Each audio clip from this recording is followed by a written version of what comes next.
Sobre o caso, eu passo aqui.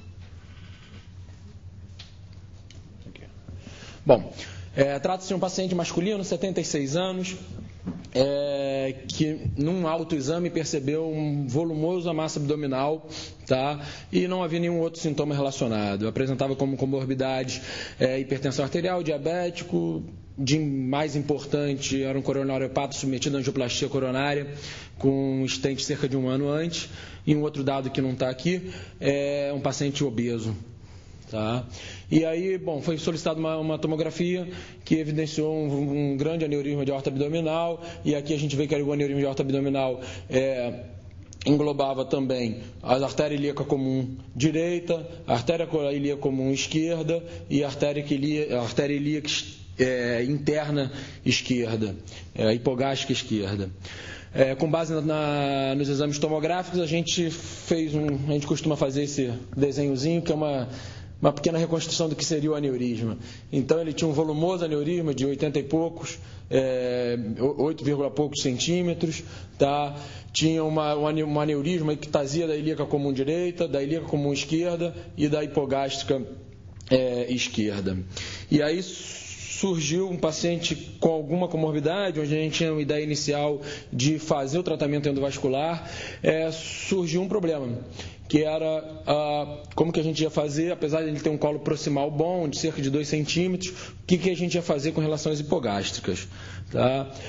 Inicialmente a gente propôs a seguinte coisa: vamos tratar com uma endoprótese. A gente propôs uma endoprótese excluder, que é uma endoprótese bifurcada, em que a gente ancorasse as endopróteses em ambas ilíacas externas. Tá? A ilíaca interna, como tinha um aneurisma da hipogástrica, a gente embolizaria e iria realizar a revascularização da hipogástrica direita. A ideia inicial é fazer isso aberto. Só que era um paciente obeso e a gente teve isso foi uma coisa que suscitou um pouco de dúvida para a gente, se isso seria factível, né? Um paciente bastante obeso, foi uma cirurgia bastante chata. E aí, foi mais ou menos isso que a gente propôs e foi isso que a gente fez. Tá? Implantou uma endoprótese, um corpo principal, de um excluder, nesses diâmetros que estão aqui. Foram necessários 2 extensões, uma para cada lado, para poder ancorar lá embaixo na artéria hipogástrica. E aí houve isso que a gente vai apresentar aqui hoje, que é uma variação técnica, tá? Que para realizar essa revascularização da hipogástrica. O que foi feito? A gente usou um Viaban, tá? Uma prótese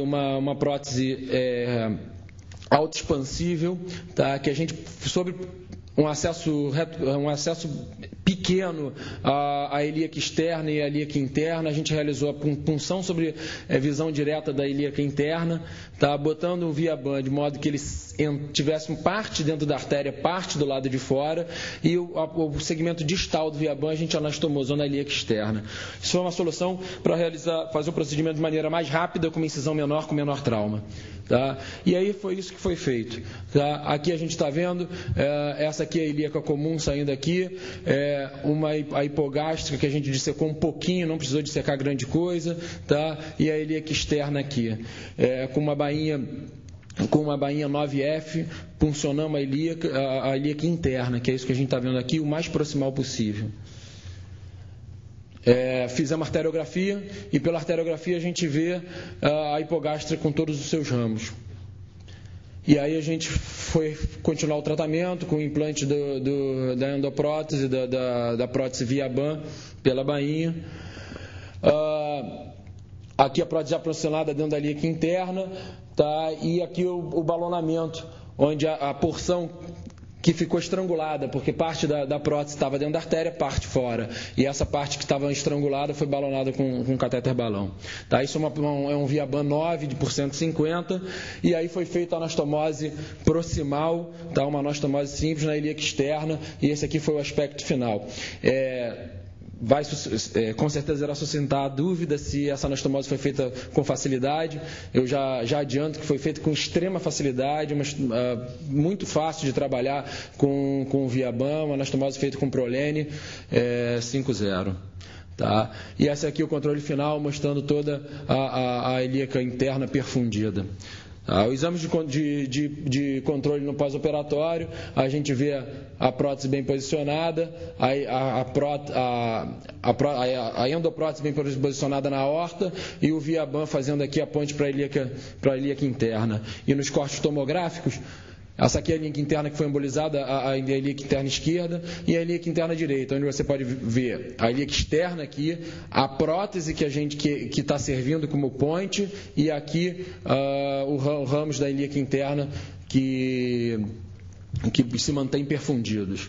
Tá? Esse paciente no pós-operatório evoluiu bem, foi de alta para casa e hoje estamos com 6 meses de cirurgia. Esse paciente tem uma claudicação glútea do lado esquerdo. O lado direito, onde foi revascularizado, não tem absolutamente nada. Bom, essa é um caso satélite. Na verdade, isso foi uma ideia um pouco nova da gente e procuramos na literatura, não tem nada muito relacionado. Tá? E dentro das possibilidades de oclusão hipogástrica no tratamento endovascular da aorta abdominal, a gente sempre tem que lembrar o seguinte, que a oclusão das hipogástricas, elas podem levar a claudicação glútea, sendo uni ou bilateral, e ela não é pequena, ela pode variar de 32% a 45% dos casos. Isso aqui, vários estudos, se a gente for olhar no PubMed e nos outros mecanismos de busca, vão se ver vários artigos mostrando altas taxas de claudicação glútea. A impotência sexual também é um dado que deve ser levado em conta, que muitas vezes a gente menospreza, mas é relativamente comum, tá? E ainda outras complicações menos comuns, como alterações neurológicas, disestesias, necrose cutânea e isquemia de cólon, também são relatadas. Bom, e aí se busca diversas formas foram buscadas para tentar nos casos onde você tem aneurisma de aorta abdominal concomitante com aneurisma de ilíaca comum, alguma forma que se pudesse revascularizar essa hipogástrica. E aqui a gente pode falar das pontes e das transposições, tá?